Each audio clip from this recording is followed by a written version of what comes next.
अस्सलामुअलैकुम दोस्तों, ARG fan cam में खुशामदीद।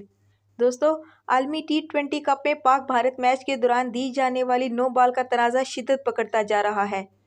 दुनिया भर के दीगर खिलाड़ियों समेत न्यूजीलैंड के साबिक ऑलराउंडर भी इस फैसले से मुतमईन नजर नहीं आए। मेलबर्न में खेले गए मैच का 20वां और आखिरी ओवर कराने के लिए मोहम्मद नवाज ने कोहली को ओवर की चौथी फुल टॉस गेंद कराई, जिस पर कोहली ने छक्का मार दिया। जिसके फौरन बाद उन्होंने अंपायर से नो बॉल की अपील की, जिस पर अंपायर ने इसे नो बॉल करार दे दिया, जिसकी वजह से भारत की नामुमकिन जीत को आसान बना दिया गया। इस तमाम सूरत हाल को बराह रास्त देखकर दुनिया भर के नामवर खिलाड़ी ने इस अमल को तनकीद का निशाना बनाते हुए सवालात खड़े कर दिए। दोस्तों, इस हवाले से साबिक कीवी ऑलराउंडर भी नाखुश नजर आए।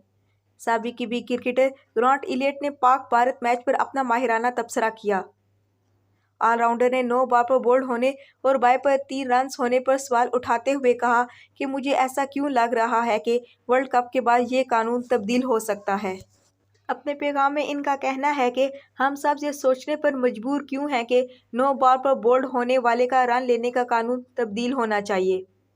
याद रहे कि इससे कबल साबिक ऑस्ट्रेलियाई क्रिकेटर ब्रैड हॉक ने पाक भारत मैच में सनसनीखेज मुकाबले के दौरान अंपायरिंग को मशकूक करार दे दिया था।